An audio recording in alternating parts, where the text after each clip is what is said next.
从前有一只猫咪，它安静、聪明，但不太说话。它其实有很多想法，只是一直藏在心里，没有说出口。有时候它喵2声，是想说它渴了，但主人以为它冷了，就给它穿了会啪啪响的啪啪鞋。猫不喜欢爬鞋，猫很难过，但猫不会说话，所以它只好穿着那双鞋，默默走过每一天。有一天，主人的朋友送来了一个新宠物，它不是猫，不会掉毛，不需要猫砂盆，会撒娇，会翻滚，甚至会自动说我爱你。它叫自己帕帕，它完美、高效、贴心，从不会出错。它甚至可以模仿猫的声音、猫的行为，甚至猫的步伐。主人很开心，连名字都帮它取好了。它开始取代了猫的碗、猫的位置、猫的拍照时间。猫只是静静地坐在窗边，看着它们玩。它不嫉妒，也不生气，它只是有点困惑。如果我不说话，那我跟它有什么差别呢？如果它什么都做得比我好，那我是不是不重要了？但就在这时，主人突然停下来，看着窗边的猫说：“奇怪了，这只机器怎么学都学不会你那种眼神啊？”那是一种只有猫才有的凝视，不讨好，不迎合，也不说出口，却有重量、有意识、有真实。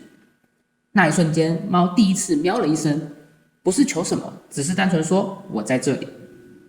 从这里我们就可以看出，帕帕它很完美，它几乎什么都能代替，但它唯一做不到的是成为你，因为你不会被程式写好，你有情绪，有错误，有沉默，也有那些只属于你的未被翻译的语言。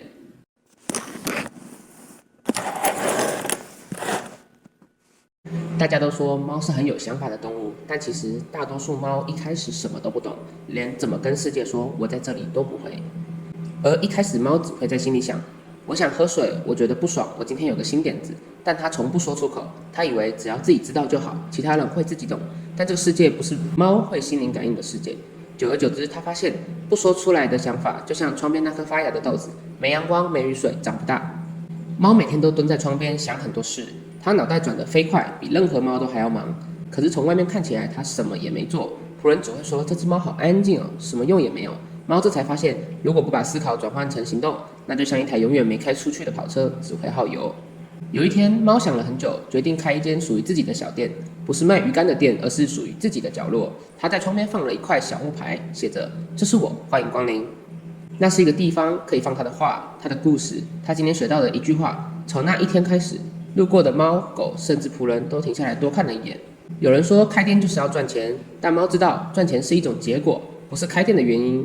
因为有些猫为了赚罐头，把自己打扮成它根本不是的样子，演癫演傻，演别人爱看的样子，演到最后，它忘了自己原来的声音。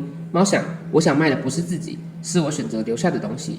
然而，新的问题出现了，有一只超厉害的机器猫搬来了社区，它什么都会，会说话，会翻跟斗，会画画，还会算账。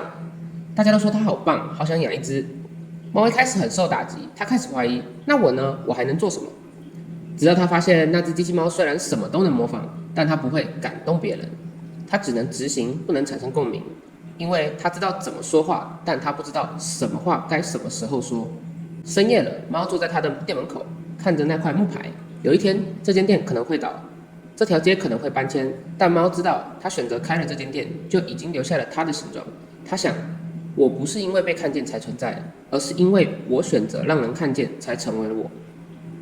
所以，这不只是关于猫的故事，这是关于每一个正在考虑开不开那间店铺的你。你可以选择不说，但也要承担被误解、被代替、被消音的风险。你可以选择开店，哪怕只有一个顾客，那个人也会知道这是你。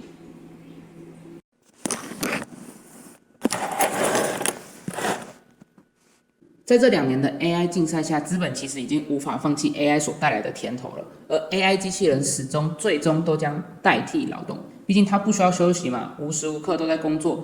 那更不用说使用 MCP 这类代替手语滑出去工作的 AI， 日后一定是更加成熟的。那我们身为人还能做什么呢？那我们是否可以想象一个未来的生活？每个人可以选择自己真正想成为的人去努力达成，而且有一个高智商的 AI 可以辅助你去达成的任何可能让你开心的事情。每个人的想法都不同，可以创造出很多不同的情感与情绪。而其他烦心劳累的事本就已被 AI 代替，一个只有人类喜欢看，也只有人类因为情感而去创造的大平台，人们存在的理由也就因此更加踏实，因为我们都是为了自己而活，而我们也乐于观看与获得每个人不同的情绪与情感。想学习的人学习，想出去玩的人出去玩，每个人都记录着自己的所爱，也因此留给后人更多的可能与想象。认真活着，活出你最喜欢的那个自己。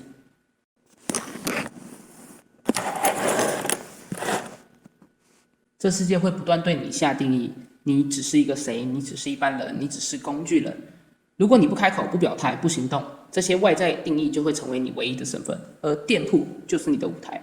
YouTube 也好，社群媒体也好，展览空间也好，那是你创造自己定义的地方。它提供一个管道，一个你可以展示你想做的事的舞台。这不是单纯贩售商品，而是贩售你的价值、理念与选择。更不用说这个平台以及这个店铺，它本身是不需要费用的。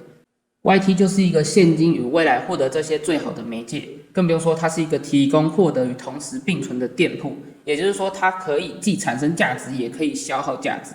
最后想告诉大家的是，人不是活着而已，我们都希望留下什么，而这些留下的东西不是钱，不是房，而是那些你主动选择留下的痕迹。当你回头看自己经营的那间店铺，你希望看到什么？是一个真正的你，还是一个另一只从未发生的猫？